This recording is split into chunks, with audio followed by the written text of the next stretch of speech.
Ladies and gentlemen, and everyone else, welcome back to Buffalo TalkCenter, Episode 7. I am Don. No Kale with me today, but Malachi Ervin will be joining the podcast in a few minutes. Before I talk with Malachi, I just want to discuss a little bit about what the Buffalo Sabres have been doing, especially in the last week, with regards to left shot defenseman Bowen Byram. The saga continues. There is yet to be any sort of resolution on that front. And there's been a lot of discussion about the Sabres' decision and his decision to elect arbitration with Bowen Byram. And this means a couple different things, especially for the Sabres. Number one, the offer sheet threat is off the table. There was talks of maybe some teams using it as a negotiating tactic, threatening Kevin Adams, trying to force him into a trade. Well, the Sabres said, no, we're not going to do that anymore. We're not going to tolerate that sort of talk.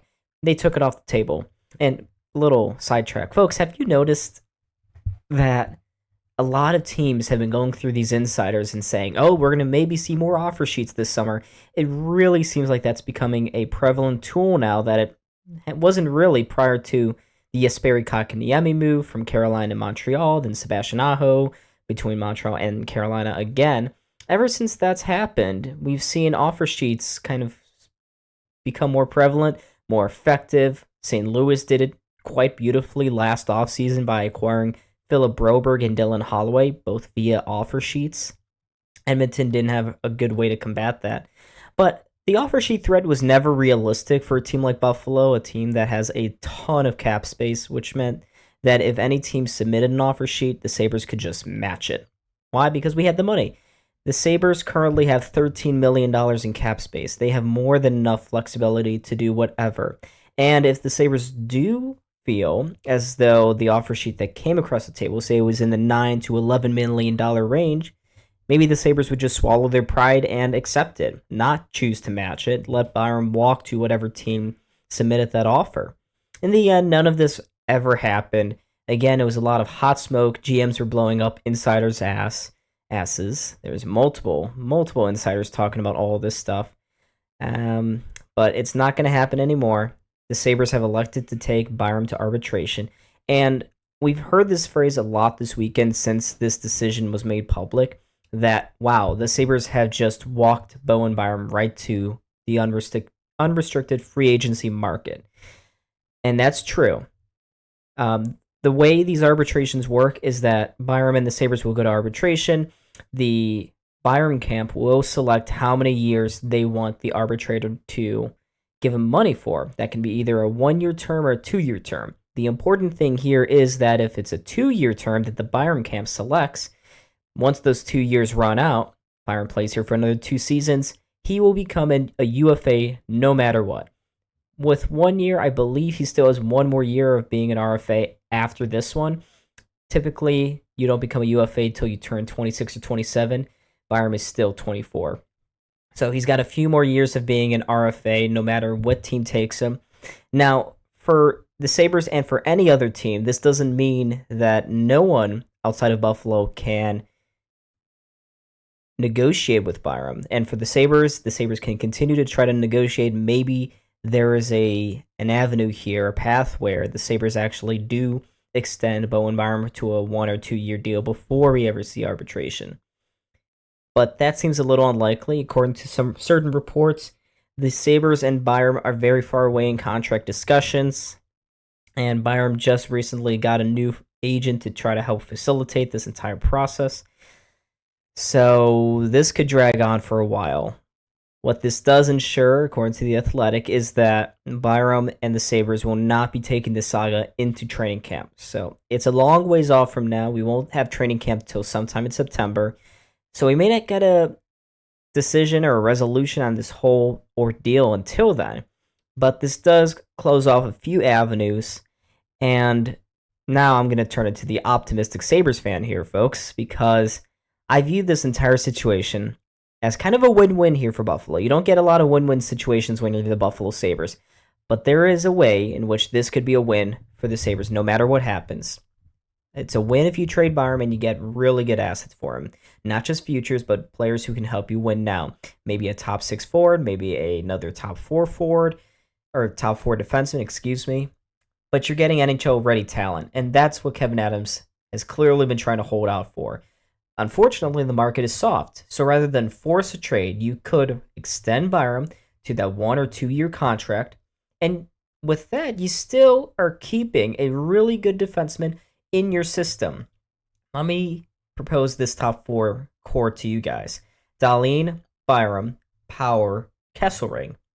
That is probably the best top four defensive core the Sabres have had in the last 10 years.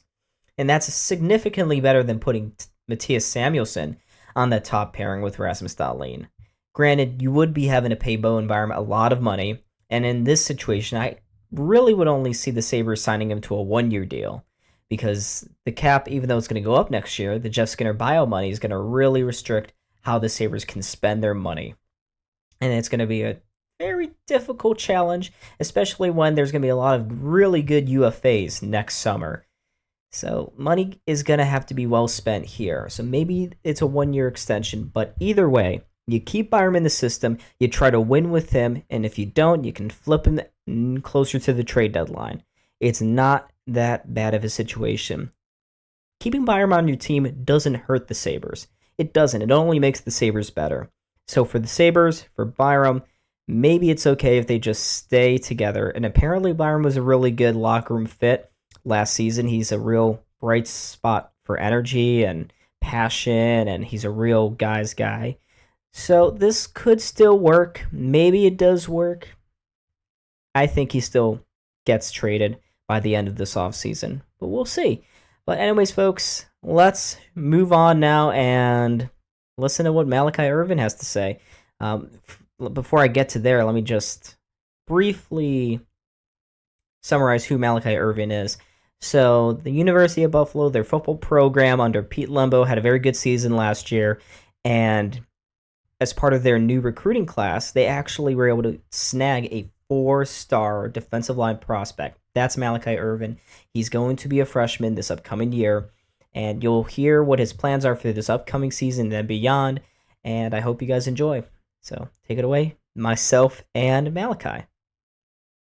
Ladies and gentlemen, and everybody else, welcome back to Buffalo SportsCenter. I am Don. With me today is 4-star recruit Malachi Ervin, recently just committed to the University of Buffalo, so he'll be on the UB football team going into next year. Malachi, how are you doing today? I'm doing good. How about you? I'm doing okay, yeah. So I just want to first talk about where you're from, what's your family background, just give us a sense of who UB's next star is going to be. Yes, sir. So I'm originally born and raised in Columbus, Ohio. Okay, And nice. right now I'm at Pickerington, which is basically a suburb of Columbus. Okay, nice. How big, you got a big family? Uh, there's only 5 people in my family, including me. I got two siblings, a brother and sister. They're both twins, and then I got my mom and dad. I live with both my mom and dad. Oh, that's cool. Yeah, I actually have a twin myself. Me and my brother were both twins. So yeah, so you had a good 4th of July too, Uh, right? Everything good? yes, sir. Yeah, and for anyone who's listening right now, I do have unstable internet. Apparently, that's what happens when you live in the boonies of Western New York. So bear with me, folks. But Malik, I just want to get into, I guess, the decision to come to Buffalo. Looking through your Twitter, you had a bunch of different offers from Pittsburgh, Temple. What made you want to come to Buffalo?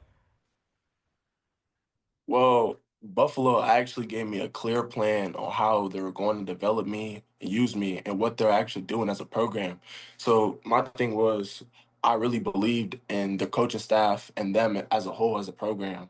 So and I knew I was going to go in, they were going to develop me to my true potential and I was going to be able to see the field early. So I just went ahead and pulled the trigger. That's so nice. So who did you mainly talk to through that entire application process? Was it the head coach? Was That it Coach entire Lembo? recruiting program, oh, through the recruiting process. Yeah, from the recruiting process. Yeah. So the main one that was recruiting me was Coach Dunning, and then Coach Bones would talk to me here and there, and Coach Lembo would text me here and there, but it was mainly Coach Dunning that was recruiting me. Yeah, cool. So, I mean, what was the project that they pitched to you, right, over the next few years? What's the plan basically for you and for this program?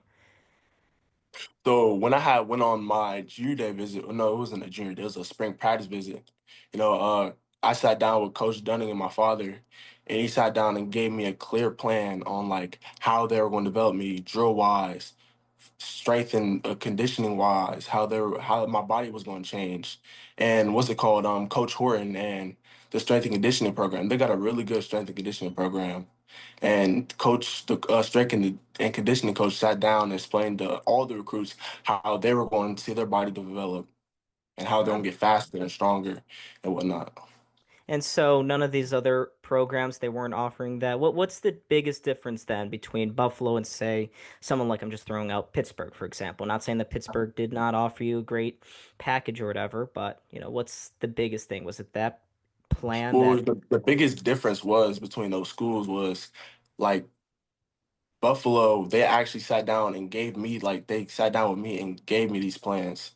While Pitt, they weren't really pitching to me how I was going to be used in their program, if you know what I mean. yeah, I get you. And I guess at the beginning of this whole recruiting process, you're coming out of high school. Did you envision coming all the way to Buffalo, or were you looking to stay closer to home, maybe? Uh, Honestly, I thought it was going to be a little bit closer to home, but I was open to going wherever. Well, the drive's not too bad. It's not. Columbus to Buffalo. I go to school in Louisville, so I have to drive through Columbus each time I go there. So Yeah. it's not too bad. It's very flat, pretty boring to be honest. Um, but I guess when will you get into Buffalo? Have you come to Buffalo yet? Are you in Buffalo right now? Like, what's the No. timetable for that? So I'm actually early enrolling, so I'm gonna be on campus sometime in January. I'm pretty sure. Oh, wow. Okay. Oh, wow. Um, so are you going to be playing then this upcoming season, or will you be a redshirt freshman? What's the idea for that? I don't plan on redshirting. I Okay. plan on playing my freshman year.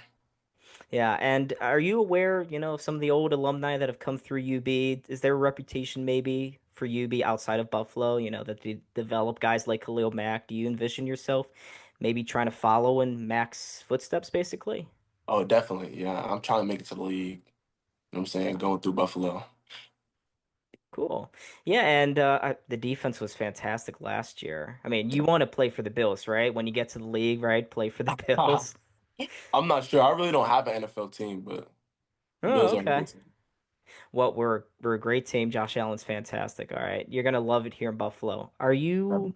I don't know how much they immersed you in Buffalo culture thus far. Are you a blue Yeah. cheese or a ranch guy? Like, you'll I'm a get. blue cheese guy. I'm There definitely a you chicken go. wing guy. Every time me and my family went down to Buffalo, we had to get some of the chicken wings. That's a good answer. It's a good answer. You just made a lot of people happy here.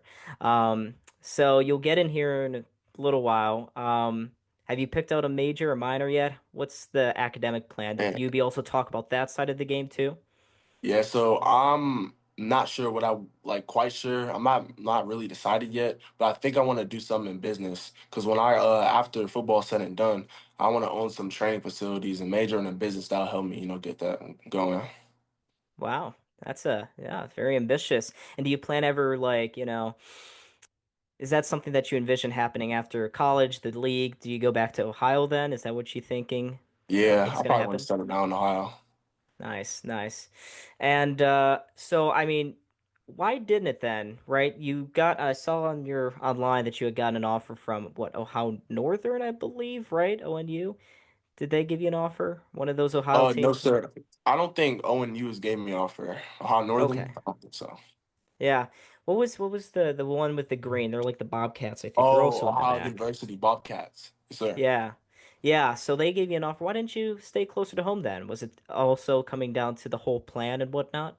Well, oh, I picked up Ohio like later on in the recruiting process, and they weren't recruiting me as hard. They got a couple of coaching changes, so Oh, it okay. was kind of everything was kind of different, you know. Yeah, everything was in flux over there. I Yeah, guess my next question is then, like, walk us through that application or that recruiting process. How stressful was it on you? Did you think like was it as man. stressful as we can all imagine? Yeah, Like, it was pretty stressful. I remember in my room on my desk doing my homework, like where am I going to end up? You know what I'm saying? right. It was definitely a lot going into summer, but you know what I'm saying, as the recruiting process went on, things just starting to teams just naturally weeding themselves out. And as I went on junior day visits, I just naturally knew where I wanted to be. And by the time summer had started, I already had a top four schools. I already Mm-hmm. knew these were the full schools. If I ended up, these were the full schools I wanted to go to. Understood. Yeah. So when does that recruitment process start? Is that back last fall, maybe? Yeah, pretty much. Yeah. And so what? Yeah. So you'd have scouts come out to your games. Would you guys realize that the scouts are there? Or would they tell you guys? No, Would they nah, come they up to you? they definitely would not tell us, but They didn't want to give you that extra fire, huh? yeah. Yeah. So at what point did UB first make contact with you and your family then? So let me think. It had to have been sometime during the winter. It was Coach Bowen's. He actually went to one of our winter workouts, and that's where I got offered. And then after that, Coach Dunning, Coach Bowens, they would consistently text me. And then that's when I wanted to go on the junior day visit. And ever since then, I've been in close contact with coaches. Yeah. And what was a part of that visit? Did you come to campus, tour the stadium and whatnot? It was a spring practice visit. So Okay. I just came, sat down in the position meeting rooms, watched practice. So that was pretty much it. Okay. Nice. Yeah. So over the course, how long were they texting you, reaching out to you? They made contact in the winter. How many months afterwards? When did you make your actual like official commitment? How many months after that? So so after that went to workout, basically Coach Bowens and Coach Dunning, they were reaching out to me here and there. But then as it went on, we started building a relationship. They started reaching out to me a lot more. And it just really built a relationship that made me even want to even come on the junior day. And then summer came along, then I went on the OV and I knew it was time to commit. And when you were considering all these different schools, did you ever take into account maybe the different conferences that they play in, the matchups, the amount of eyeballs that'll be on you? Uh Not necessarily. I knew if I wasn't going to a Power Four program, then I would want to be in the MAC. It was a matter of picking which MAC school it was. Why did you want to stay in the MAC? What's the draw about the MAC?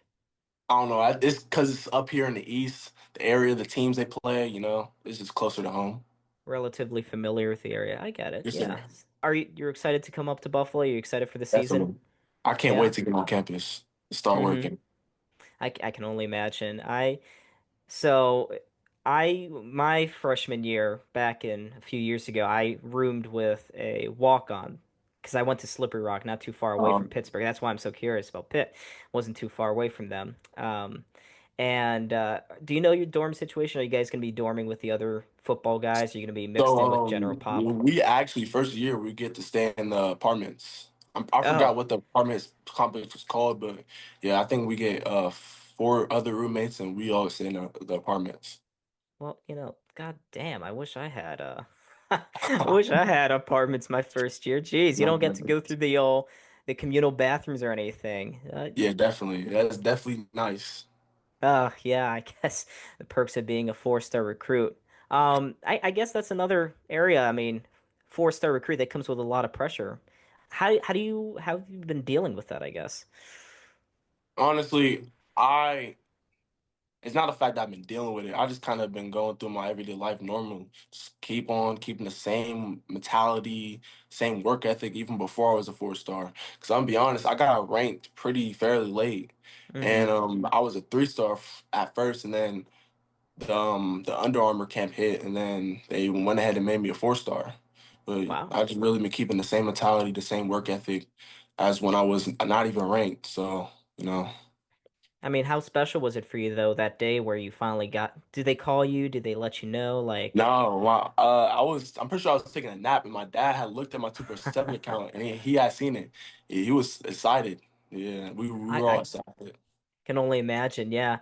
I mean, how many years? First off, when did you start playing football? I started playing football my freshman year. Freshman year of or high school? So that was my first year ever playing football. Wow. Okay, so you're a late bloomer, huh? I guess then, how good was the program then at Pickerington at the high Oh, school? extremely good. Yeah. We have an extremely good football program over here. Okay. Is it one of the larger ones in the area? Yeah, I say so. We have one of the best. I say one of the best programs in Central Ohio. Wow, okay. And so you go through all the like what were the first things that you did? You decide you want to play football and you want to get good. Like what do you watch tape? Do you just practice a whole lot? What was Oh your process man. at the beginning? My main thing was the mental side of it. Like I'd be at home watching nothing but football, watching nothing but D-line breakdowns, watching film on college players, NFL players. So I say in the process of getting better, that was a huge part, the mental part, and obviously physical part, putting in all the work, the hours outside my backyard with Hmm. different trainers in the weight room, trying to get bigger, eating a lot more. That played a huge part, but the mental part, then that was huge. Yeah. And you mentioned that you watched a lot of tape of NFL players. What player, I guess, then in the NFL would you equate your playing style most similar to? That's a good question. That's a good question. I really couldn't give you a player, but I say my favorite player is probably Max Crosby. I don't Yeah, know who to really compare my playing style to. Max Crosby, that's a good pickup. If you can become anything close to Max Crosby, I mean, I wish I were Max Crosby too. Jeez, Yeah. setting the goals high. I guess then, I mean, you start playing football, you get through that process, you get through towards your junior, senior year. Did you really notice anything change, I guess, during that time about your playing style? Were you getting quicker, faster? What Oh, yeah, did you definitely. notice? So basically, my main thing was getting bigger, faster, and stronger. I knew the weight would come along as I got older and my frame started to fill out, but my main thing was staying in the weight room, staying on the field, getting extra work, and trying to get bigger, faster, and stronger. And I'm not gonna lie, my sophomore year, I was playing at 195, I think, around the 195 200 range. And then that off season, I gained like 20 pounds. I ended Jeez. that summer around 220, and I was playing at around 215. Wow, okay. Yeah, I gotta say something similar happened to me when I started my first year in law school. I gained 15 pounds. Wouldn't say that I was doing anything good. Just a lot of eating, a lot of sitting around, but yeah, for Yeah. sure. So I guess what's the next steps then moving forward for you, for your mindset, your body? Like just continuing to eat better? What they tell you? Yeah. Just can keep on continuing to get better. Keep on continuing to do what I've been doing. Getting a lot of mental reps. Keep on watching film. Keep Mm-hmm. on stay in the weight room. Stay hungry. That's pretty much it. Were you staying in the weight room on 4th of July or were you eating like the rest of us, huh? Like I'm going to not the gonna lie. cookout? I was definitely at cookouts eating.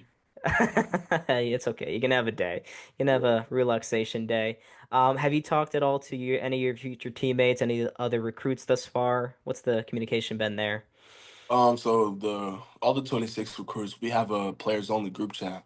Okay, The coaches and recruiting personnel, they made a group chat with all of us, and then we just went off and made a our own separate players group chat. I see. I see. And so you guys are already forming tight bonds there, huh? Yes, sir. Nice. Been some communication. Good for you guys. Yeah. Well, I don't know what's the next what are your plans, I guess, for the next month and a half before things really get rolling? You know, we got practice. I think we're in pads actually 2 weeks from now. Okay. So just continue to keep on putting that work, keep on pushing my teammates to get better because we're pushing for a state championship. Yeah, So just that's keep on right. getting better every day. Well, we are all rooting for you guys. We everyone here in Buffalo, we're excited that UB got a four-star recruit. It's pretty legendary. Not gonna put too much pressure on your shoulders. You know, keep working on the mindset. We're very excited Sure. though here in Buffalo. We're happy to have you here as well. So we Definitely appreciate you. appreciate that. Yeah. Anything else you'd like to tell this audience here before we head on out? Nothing much. I'm just glad to be a part of the program. Glad to be a part of the fan base. Yeah, and don't worry, we'll make you a Bills fan. You're gonna have a Bills team or an NFL team after the next few years, all right? You're gonna be a Bills fan. You're gonna love Josh Sure. Allen. You guys are gonna these are a lot of demands, but you're gonna go to a playoff game, all right? It's gonna Yes, sir. happen. You guys are gonna love Definitely. it.